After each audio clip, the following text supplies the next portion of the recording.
بعض علماء کے نزدیک ضعیف احادیث پہ ہم احکام میں عمل کرنا جو ہے وہ منع ہے، کہ کوئی حکم دیا جا رہا ہو کسی حدیث ضعیف میں، جبکہ اگر کوئی فضیلت والی بات ہے تو اس پہ عمل کرنے میں حرج نہیں ہے۔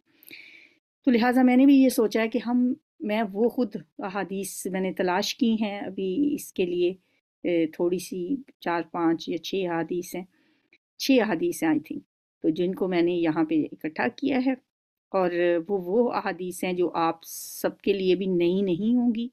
تو انشاءاللہ ہم اس طرح پورے ہر مجموعہ احادیث میں سے تلاش کریں گے احادیث ایسی جو مختصر بھی ہوں، جامع بھی ہوں، حفظ کرنا بھی آسان ہو اس پہ، اور انشاءاللہ ہم ان پہ عمل بھی کرتے ہیں۔ تو شروع کرتے ہیں، بسم اللہ الرحمن الرحیم۔ پہلی جو حدیث ہے وہ آپ سب کو آتی بھی ہے، یہ تو ہماری کتاب ریاض الصالحین میں بھی شامل ہے، آپ سب اس کو پڑھ بھی چکے ہیں۔ انما الاعمال بالنیات، صحیح تلفظ کے ساتھ ہم نے اس کو یاد کرنا ہے، عربی متن کے ساتھ انما الاعمال بالنیات، نون پہ بھی شد ہے، یا پہ بھی شد ہے، اسے کہنا ہے بالنیات، بے شک اعمال کا دار و مدار نیات پر ہے، نیتوں پر ہے۔ کوئی بھی کام جب ہم کرتے ہیں وہ کام اتنا میٹر نہیں کرتا جتنا اس کے پیچھے جو نیت ہوتی ہے وہ میٹر کرتی ہے۔ بعض اوقات عمل ایک ہی ہوتا ہے، 2 لوگ کر رہے ہوتے ہیں، لیکن دونوں کی نیتیں مختلف ہوتی ہیں، تو اللہ کے ہاں ان دونوں کا درجہ ڈیفرنٹ ہوگا۔ ایک شخص کسی بیمار کی تعزیت کے لیے جاتا ہے اس لیے کہ وہ یہ نہ کہے کہ میں تمہاری تعزیت کے لیے آیا تھا اور تم میری تعزیت کے لیے کیوں نہیں آئے، یا یہ کہ لوگ کیا کہیں گے، اتنا قریبی رشتہ ہے آپ اس کی تعزیت کے لیے نہیں گئے۔ تو دوسرا شخص جو ہے وہ صرف اور صرف اس نیت سے جاتا ہے کہ اللہ تعالیٰ کہ نبی صلی اللہ علیہ وآلہ وسلم کا یہ حکم ہے، تو دونوں کی نیتوں میں فرق ہے، کام دونوں نے ایک ہی کیا اور نیتیں دونوں کی ڈیفرنٹ ہیں، اس لیے اجر بھی دونوں کے مختلف ہیں، جزا بھی دونوں کی مختلف ہے۔ تو یہ ہے انما الاعمال بالنیات۔ اس کی ایک بڑی کامن مثال بھی دی جاتی ہے کہ ایک شخص شریر ہے، وہ کسی جگہ پہ کوئی کھونٹا کاٹ دیتا ہے، کسی مسجد کے آگے کے اندھیرے میں کوئی نمازی آئیں گے اور وہ اس سے ٹکرا کے تو گریں گے، جبکہ دوسرا اس نیت سے کھونٹا کاٹ دیتا ہے کسی مسجد کے سامنے، کوئی نمازی اپنی سواری جس پہ آتا ہے، کیونکہ اس زمانے میں گھوڑوں پہ، اونٹوں پہ اگر مسافر آتے تھے تو وہ اپنے جانور کو باندھنے کے لیے ان کو کوئی ایسی چیز چاہیے ہوتی تھی، تو دونوں کی نیتیں مختلف ہیں، تو ایک کو اس پہ اجر مل رہا ہے، دوسرے کو اس پہ گناہ ہو رہا ہے۔ تو انما الاعمال بالنیات، ہم نے یہ کرنا ہے کہ ہر کام سے پہلے اپنی نیتوں کا جائزہ لینا ہے۔ جیسے ہمارے پیپر بھی ہوتے ہیں، قرآن پڑھتے ہیں ہم، اس کا ہر ایک کا پیپر ہوتا ہے، بعض بچوں کی یہ نیت ہوتی ہے کہ میرے نمبر سب سے زیادہ آ جائے، میں اس سے آگے بڑھ جاؤں، مجھ سے کوئی آگے نہ بڑھے، اب میرا نام ٹاپ آف دا لسٹ ہو۔ تو اس میں تھوڑا سا نا آ جاتا ہے، اپنی تکبر بھی آ جاتا ہے بعض اوقات، کہ ہم دوسروں سے ہمیشہ نمایاں رہنا چاہتے ہیں، اور دوسری طرف ایک شخص کی یہ نیت ہوتی ہے کہ میں بس سیکھ لوں، کوئی بات نہیں، نمبر تھوڑے سے آگے پیچھے بھی ہو جائیں، کم بھی ہو جائیں، لیکن اس پیپر کی تیاری میں جو کچھ میں نے سیکھا ہے، جو میں نے لرن کیا ہے، وہ میٹر کرتا ہے۔ تو نیتوں کی بات ہے، اعمال کا دار و مدار نیتوں پر ہے، اس حدیث کا یہ مطلب ہے۔ پہلے بھی آپ نے یہ ہم نے پڑھی تھی حدیث، لیکن یہاں پہ ہمارا مقصد اس کو حفظ کرنا ہے۔ تو نمبر 2 حدیث ہے، یہ بھی ریاض الصالحین میں سے ہے، ان اللہ لا ينظر الى صورکم واموالکم ولکن ينظر الى قلوبکم واعمالکم۔ اگر ہم بار بار ریپیٹ کریں، بار بار پڑھیں تو حفظ کرنا اتنا مشکل نہیں ہوگا، آپ تھوڑی سی ذرا محنت کریں تو الفاظ تو وہی ہیں، ان اللہ لا ینظر کا مطلب کیا ہے؟ بے شک اللہ تعالیٰ نہیں نظر کرتا، بے شک اللہ تعالیٰ نہیں دیکھتا، کس طرف؟ الی صورکم، تمہاری صورتوں کی طرف۔ ان اللہ لا ینظر الی صورکم، بے شک اللہ تعالیٰ تمہاری صورتوں کو نہیں دیکھتا، واموالکم، تمہارے مالوں کو نہیں دیکھتا، ٹھیک ہے؟ ان اللہ لا ینظر الی صورکم واموالکم، جب ہم ترجمہ ذہن میں رکھیں گے تو میرا خیال ہے حفظ کرنا بھی آسان ہو جائے گا۔ ان اللہ لا ینظر الی صورکم واموالکم، صرف ایک لفظ الہ ہے، آگے صورکم واموالکم، صورتیں اور مال، ان اللہ لا ینظر، بے شک اللہ نہیں دیکھتا، الی صورکم واموالکم، 3-4 دفعہ آپ اس لائن کو پڑھیں گے تو انشاءاللہ حفظ ہو جائے گا۔ اللہ تمہاری صورتوں اور تمہارے اموال کو نہیں دیکھتا، پھر کس کو دیکھتا ہے؟ ولیکن ینظر، اور لیکن وہ دیکھتا ہے، وہی لفظ ہے، اوپر بھی تھا ینظر، نیچے بھی ہے ینظر، وہاں ہے لا ینظر، یہ نہیں وہ دیکھتا، یہاں پہ ہے ولیکن ینظر، اور لیکن وہ دیکھتا ہے، آگے وہی لفظ ہیں الی قلوبکم واموالکم، سوری اعمالکم، وہاں صورتیں اور مال ہیں، یہاں دل اور اعمال ہیں، تو اللہ کس کو دیکھتا ہے؟ ولیکن ینظر، اور لیکن وہ دیکھتا ہے الی قلوبکم واعمالکم، تمہارے دلوں کی طرف دیکھتا ہے اور تمہارے اعمال کی طرف دیکھتا ہے۔ آپ دیکھیں پچھلی حدیث میں کیا تھا کہ اعمال میٹر نہیں کرتے، اعمال سے بھی پہلے نیت ہے، اور جب نیت آپ کی خالص ہو گئی تو اب اعمال جو ہیں وہ امپورٹنٹ ہیں۔ اب اللہ کو تمہاری شکلوں سے کچھ نہیں لینا، اس سے تمہارے اعمال سے لینا ہے، لیکن اعمال بھی تب فائدہ مند ہیں اگر اس کے پیچھے جو فیکٹرز ہیں، جو نیتیں ہیں، جس وجہ سے آپ وہ عمل کر رہے ہیں، وہ اگر درست ہے تو عمل بھی پھر ہی فائدہ دیتا ہے۔ ان اللہ لا ینظر الی صورکم واموالکم ولکن ینظر الی قلوبکم واعمالکم۔ آنکھیں بند کر کے ایک دفعہ پڑھیں، میں بھی آنکھیں بند کر کے پڑھتی ہوں، آپ کے ساتھ ساتھ میں نے بھی ان کو حفظ کرنا ہے، آپ نے بھی کرنا ہے، میں نے بھی کرنا ہے، تھوڑی تھوڑی تو آتی ہیں ساری حدیثیں، لیکن اب ہم انشاءاللہ اسی ترتیب سے ان کو آپ تو ایک اور بھی کام اگر کر لیا کریں تو زیادہ بہتر ہوگا، ایک کاپی بنا لیں، 40 احادیث اس پہ لکھیں۔ پہلی حدیث انما الاعمال بالنیات، وہ تو سب کو آتی ہے، پھر آگے ان اللہ لا ینظر الی صورکم واموالکم ولکن ینظر الی قلوبکم واعمالکم۔ اگر آپ کو ترجمہ آتا ہے تو ترجمہ لکھنے کی ضرورت نہیں ہے، اگر نہیں آتا تو ساتھ ترجمہ بھی لکھیں، اور جو کوئی مشکل لفظ ہے اس کو الگ کر کے بھی لکھیں۔ نمبر 3، تیسری حدیث دیکھتے ہیں کون سی ہے۔ اچھا، یہ حدیث جو ہے نمبر 3 پہ، یہ ریاض الصالحین میں سے نہیں ہے، یہ میں نے اس لیے لی ہے، اب میں نے کیونکہ لکھی ہوئی میرے پاس جس طرح احادیث آتی ہیں نا، وہ ان میں پھر کوئی مشکل بھی ہوتی ہے، کوئی آسان، میں نے آسان ڈھونڈ کے ان کی پکچرز لے کے ادھر لگا لی ہیں۔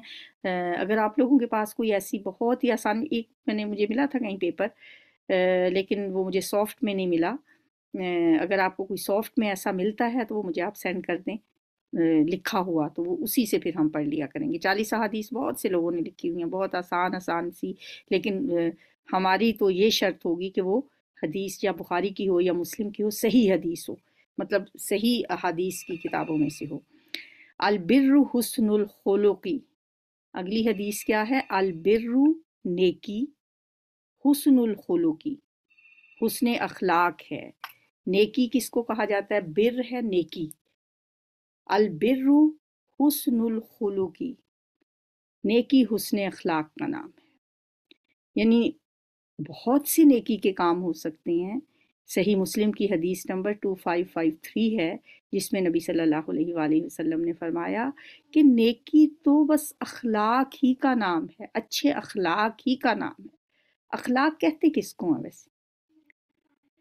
اخلاق کہا جاتا ہے پختہ عادت کو، پختہ عادت جو انسان کی بن جاتی ہے نا، وہ اخلاق ہوتا ہے، وہ اچھا بھی ہو سکتا ہے، برا بھی ہو سکتا ہے، حسن اخلاق بھی ہو سکتا ہے، اور رذائل اخلاق بھی ہوتے ہیں، ٹھیک ہے؟ جیسے فضائل اخلاق ہوتے ہیں نا، اچھے اخلاق، سچ بولنا، امانت داری ہے، عدل کرنا، دوسروں کا خیال رکھنا، ہمدردی، محبت، یہ سارے فضائل اخلاق ہیں۔ لیکن کچھ رذائل اخلاق بھی ہوتے ہیں، وہی عادتیں پختہ، اگر جھوٹ بولنے کی عادت پختہ ہو گئی، اگر غیبت کرنے کی عادت پختہ ہو گئی، اگر کسی کا دل دکھانے کی عادت پختہ ہو گئی، تو وہ بھی اخلاق ہیں، لیکن وہ رذائل اخلاق ہیں۔ تو نبی صلی اللہ علیہ وآلہ وسلم ان 3 لفظوں میں جو بات ہمیں بتانا چاہ رہے ہیں، وہ یہ کہہ رہے ہیں کہ نیکی کیا ہے۔ ہمارے ہاں تو نیکی کا تصور بس یہی ہے نا کہ صدقہ دیں یا نماز پڑھیں، روزہ رکھیں، بس یہ نیکیاں ہمیں نظر آتی ہیں۔ آپ نے فرمایا نیکی تو دا virtue is the name of morality, اخلاق ہی کا نام نیکی ہے۔ اصل نیکی ہے کیا؟ حسن اخلاق۔ آپ نے یہ بھی فرمایا نا انما بعثت لاتمم مکارم الاخلاق، مجھے تو بھیجا ہی اس لیے گیا ہے کہ میں مکارم اخلاق کی تکمیل کر دوں۔ اس لیے تو اللہ تعالیٰ نے قرآن پاک میں آپ کو کے بارے میں فرمایا انک لعلی خلق عظیم، آپ اخلاق کے عظیم مرتبے پہ فائز ہیں۔ حضرت عائشہ صدیقہ رضی اللہ تعالیٰ عنہا سے کسی نے پوچھا کہ نبی صلی اللہ علیہ وسلم کا اخلاق کیسا تھا؟ انہوں نے فرمایا آپ قرآن نہیں پڑھتے؟ کان خلقہ القرآن، آپ کا اخلاق قرآن ہی تھا، یعنی جو کچھ قرآن نے فرمایا ہے آپ اس کے مطابق ہی عمل کرتے تھے، اور وہی آپ کا اخلاق تھا۔ تو ہمیں بھی اپنے اخلاق قرآن کے مطابق بنانے ہیں اور نبی صلی اللہ علیہ وسلم کی زندگی کے مطابق اپنی زندگی کو ڈھالنا ہے، کیونکہ نبی صلی اللہ علیہ وآلہ وسلم جو ہے وہی ہمارے لیے رول ماڈل ہے۔ لقد کان لکم فی رسول اللہ اسوۃ حسنہ، تمہارے لیے رسول اللہ صلی اللہ علیہ وآلہ وسلم کی زندگی میں بہترین نمونہ موجود ہے۔ تو ہم نے اپنی زندگیوں کو نبی صلی اللہ علیہ وآلہ وسلم کی زندگی کے مطابق ڈھالنا ہے۔ اگلی حدیث ہے جی، ان اللہ یقبل توبۃ العبد ما لم یغرغر، یہ حدیث ریاض الصالحین میں سے ہے، ہم پڑھ چکے ہیں۔ ان اللہ، بے شک اللہ تعالیٰ، یقبل، قبول کرتا ہے، توبۃ العبد، اپنے بندے کی توبہ، کب تک؟ ما لم، جب تک کہ یغرغر، لم یغرغر، اس کو غرغرہ نہ آ جائے، اس پر موت کی کیفیت طاری نہ ہو جائے۔ اس کا آخری وقت جب انسان کا ہوتا ہے نا، کہتے ہیں کہ توبہ کا دروازہ کھلا ہے انسان کے لیے، لیکن جب اسے موت کے فرشتے نظر آنا شروع ہو جاتے ہیں، جب اس پہ موت کی کیفیت طاری ہو جاتی ہے، جب غرغرہ شروع ہو جاتا ہے، اس وقت پہ توبہ کا دروازہ بند ہو جاتا ہے۔ یعنی آخری وقت تک انسان کو اللہ تعالیٰ نے یہ اختیار دیا ہے کہ وہ اپنے گناہوں کی معافی مانگ لے، توبہ کر لے، اللہ سے استغفار کر لے۔ ہمارے پاس نبی صلی اللہ علیہ وسلم کی سیرت سے اتنے خوبصورت نمونے موجود ہیں کہ آپ دیکھیں کوئی گناہ نہیں کرتے تھے، لیکن آپ فرماتے ہیں کہ میں دن میں 70 بار استغفار کرتا ہوں۔ ایک جگہ آپ نے فرمایا کہ میں دن میں 100 بار اللہ سے معافی طلب کرتا ہوں، اللہ سے بخشش مانگتا ہوں، 100 بار۔ گناہ ایک بھی نہیں کرتے، معافی 100 بار طلب کرتے ہیں۔ ہم شاید گناہ تو شام تک 100 پورے کر لیتے ہیں، لیکن توبہ استغفار کی توفیق نہیں ہوتی، اور اللہ کی توفیق کے بغیر یہ ممکن بھی نہیں ہے۔ اللہ سے دعا بھی کرنی چاہیے، اللہ کی طرف رجوع کرنے کی، اللہ کی طرف لوٹنے کی، معافی مانگنے کی، توبہ کرنے کی اللہ سے۔ اگر آپ اللہ سے توبہ نہیں کرتے، استغفار نہیں کرتے، تو اس کے لیے دعا مانگنی چاہیے۔ توبہ کا مطلب ہوتا ہے کہ لوٹ آنا، اپنے گناہ پہ شرمندہ ہو کر اللہ کی طرف لوٹنا اور اپنے اس کے پلٹ آنا۔ اور جو انسان اللہ سے توبہ استغفار کرتا ہے، ندامت کے آنسو بہاتا ہے، اپنی غلطی کا اعتراف کرتا ہے، پھر اللہ تعالیٰ اس کے آنسوؤں کو موتی سمجھ کے قبول کرتے ہیں۔ علامہ اقبال نے فرمایا تھا نا، موتی سمجھ کے شان کریمی نے چن لیے، قطرے جو تھے میرے عرق انفعال کے، جو میرے شرمندگی کے آنسو تھے، شان کریمی نے انہیں موتی سمجھ کے چن لیا۔ یعنی اللہ تعالیٰ بندے کی ناقدری نہیں کرتا، یہ بندے ہیں جو بندوں کی ناقدری کرتے ہیں۔ تو اللہ تعالیٰ بندے کی توبہ قبول کرتا رہتا ہے آخری وقت تک۔ اگلی حدیث ہے جی، یہ صحیح مسلم سے ہے، الحیاء شعبۃ من الایمان۔ اب یہ جو شد کے نیچے زیر ہوتی ہے نا، اس کو میم کی نیچے والی زیر سمجھا جاتا ہے، اسے پڑھا ایسے ہی جاتا ہے من الایمان۔ یہ عربی کا ایک لکھنے کا ایک انداز ہے کہ وہ زیر جو نیچے دی جانی ہوتی ہے نا، وہ شد کے نیچے دے دیتے ہیں۔ الحیاء شعبۃ من الایمان، حیا جو ہے وہ ایمان کا ایک شعبہ ہے۔ ایمان سمجھیں کہ ہے ہی ایمان، حیا ایمان سے ہے، اگر حیا نہیں تو پھر ایمان بھی نہیں ہے۔ یعنی ایمان کے جو درجے ہیں ان میں سے ایک درجہ حیا بھی ہے۔ ایک حدیث میں آتا ہے اگر تم حیا نہیں کرتے پھر جو مرضی کرو، پھر تو تمہیں کھلی چھٹی ہے، جو مرضی کرتے پھرو۔ تو حیا جو ہے یہ ہمارے ایمان کا حصہ ہے، پارٹ آف ایمان ہے یہ۔ اگر ہمارے اندر حیا اٹھ گیا تو پھر سمجھو کہ پھر تو جو مرضی کرتے رہو۔ تو اس لیے ہمیں خاص طور پہ حیا کا اہتمام کرنا چاہیے، عفت و پاک دامنی کا دامن نہیں چھوڑنا چاہیے۔ حضرت عثمان رضی اللہ تعالیٰ عنہ بہت مشہور ہیں کہ وہ بہت باحیا تھے۔ اپنے آپ سے بھی انسان اگر حیا کرتا ہو، یہاں تک کہ وہ اپنی پنڈلی تک کسی کے سامنے نہیں کھولتے تھے۔ نبی صلی اللہ علیہ وآلہ وسلم کی سیرت سے بھی ہمیں ایسی ہی مثالیں ملتی ہیں۔ اگلی حدیث ہے جی صبر کے بارے میں، باب الصبر سے ہم نے پڑھی تھی ریاض الصالحین میں۔ انما الصبر عند الصدمۃ الاولی، بے شک صبر وہ ہے جو صدمے کی ابتدا میں کیا جائے، شروع میں جو صبر کیا جائے اسے ہی صبر کہا جاتا ہے، بعد میں تو پھر بے بسی ہوتی ہے۔ شروع میں اگر آپ نے صبر نہیں کیا، رو دھو کے چیخو پکار کر کے جو منہ میں آیا وہ بول کے آخر میں پھر ہم کہیں بس جی اب تو صبر ہی ہے، اسے پھر صبر نہیں کہا جاتا۔ انما الصبر عند الصدمۃ الاولی، جو ابتدائی صدمہ میں ہو، جو صدمے کی شروع میں کیا جائے، صبر دراصل وہ ہوتا ہے۔ جو بعد میں آ جاتا ہے اسے کیا کہتے ہیں؟ وہ تو مطلب آخر میں آ کے اور کرنا کیا ہوتا ہے؟ بے بسی ہے نا انسان کی۔ بے بسی میں تو پھر وہ یہی کہے گا کہ بس میرا تو صبر ہی ہے، وہ صبر نہیں ہوتا۔ نبی صلی اللہ علیہ وسلم نے فرمایا صبر وہ ہے جو صدمے کی ابتدا میں کیا جائے، فوری طور پہ آپ کو شوق لگا، کوئی خبر سنی آپ نے، وہ وقت ہے اپنے آپ کو سنبھالنے کا، اپنے نفس پہ کنٹرول کرنے کا، کہ منہ سے کوئی ایسی بات نہ سنے، منہ سے کوئی ایسی بات نہ نکلے جو اللہ کو ناراض کرنے والی ہو۔ جس نبی صلی اللہ علیہ وآلہ وسلم کے بیٹے حضرت ابراہیم جب فوت ہوئے تو آپ نے ان کو اپنے ہاتھوں میں اٹھایا، آپ کی آنکھوں سے آنسو بہہ رہے تھے۔ کسی صحابی نے کہا یا رسول اللہ آپ بھی روتے ہیں؟ آپ نے فرمایا یہ آنسو تو رحمت ہیں، یعنی میں اے ابراہیم تمہاری جدائی میں بہت غمگین ہوں، یہ الفاظ آپ نے فرمائے، لیکن زبان سے کوئی بے صبری والی بات نہیں نکالی۔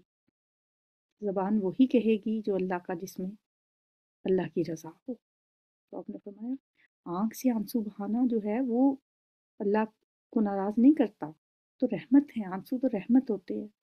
لیکن ان آنسوؤں کے ساتھ جو زبان سے ہم باتیں نکالتے ہیں، بعض اوقات دیکھیں کوئی فوت کی ہو جاتی ہے، آپ کیسی کیسی باتیں لوگوں سے سنتے ہیں کہ یہ ہمارے لیے رہ گیا تھا، موت نے ہمارا ہی گھر دیکھ لیا ہے، اللہ یہ تم نے کیا کر دیا، یا اللہ تم نے ہمارے ساتھ ہی ایسا کیوں کیا۔ تو اس طرح کی باتیں اللہ تعالیٰ کو پسند ہیں۔ صدمہ کوئی بھی ہو سکتا ہے، مالی نقصان بھی ہو سکتا ہے، جانی نقصان بھی ہو سکتا ہے، کوئی جسمانی نقصان بھی ہو سکتا ہے۔ کسی بھی قسم کے نقصان پہ انسان کو شروع میں اللہ کی رضا میں راضی رہنا چاہیے۔ صبر کا اجر بھی بہت زیادہ، اور اجر تبھی ملتا ہے جب انسان صبر جمیل کرتا ہے، خوبصورت صبر، حسین جمیل، یعنی وہ صبر جس میں کوئی اللہ کی ناراضگی والی بات نہ کی جائے۔ کیونکہ لیکن انسان بے بس ہے، اس کے ہاتھ میں ہے تو کچھ بھی نہیں، جو اس پہ پڑ جاتی ہے اسے وہ سہنا تو پڑتا ہی ہے۔ لیکن اگر انسان اسے کیش کرا لے، اللہ کی رضا میں راضی رہ کر اللہ سے یہ کہے کہ بس یا اللہ جو تیری رضا ہے، اپنی طرف سے انسان اللہ سے دعا مانگ سکتا ہے، یا اللہ میرے لیے اس میں خیر کرنا، مجھے اس کا بہتر بدل دینا۔ جیسے جو بھی تکلیف نبی صلی اللہ علیہ وسلم نے فرمایا آپ پہ آئے، جو بھی پریشانی ہو، تو اس وقت آپ کیا کہیں؟ انا للہ و انا الیہ راجعون، اللہم اجرنی فی مصیبتی و اخلف لی خیر منہا۔ اے اللہ بے شک ہم اللہ ہی کے لیے ہیں، انا للہ و انا الیہ راجعون، اللہ ہی کے ہیں اور اللہ ہی کی طرف ہمیں لوٹ کے جانا ہے۔ اللہم اجرنی فی مصیبتی، اے اللہ اس مصیبت میں، میری اس تکلیف میں مجھے اجر دینا، اس پر مجھے اجر دینا، واخلف لی خیر منہا، اور مجھے اس سے بہتر اس کا نعم البدل عطا کرنا۔ تو اللہ تعالیٰ پھر بہتر نعم البدل عطا کرتے بھی ہیں۔ اگر انسان یہ دعا مانگے تو اللہ تعالیٰ ضرور انسان کو اس کا بہتر نعم البدل دنیا میں بھی عطا کر، آخرت میں تو اجر کا صبر کا بہت بڑا بدلہ ہے ہی، لیکن دنیا میں بھی اللہ تعالیٰ اس انسان کو، جو انسان اللہ سے یہ طلب کرتا ہے صبر کر کے، تو اللہ تعالیٰ اس کو عطا کرتے ہیں۔ اس لیے یہ دعا بھی یاد کر لینی چاہیے، اللہم اجرنی فی مصیبتی و اخلف لی خیر منہا۔ اور ایک اور مسنون دعا ہے جو کہ رات کو پڑھنے والی دعا ہے، رات کو ہم پڑھتے ہیں۔ نبی صلی اللہ علیہ وسلم رات کو جب لیٹتے تھے تو دائیں کروٹ پہ اپنی گال کے نیچے ہاتھ رکھ کے آپ فرماتے تھے اللہم اسلمت نفسی الیک وفوضت امری الیک ووجہت وجہی الیک والجأت ظہری الیک رغبتا ورہبتا الیک لا ملجأ ولا منجأ منک الا الیک آمنت بکتابک الذی انزلت وبنبیک الذی ارسلت۔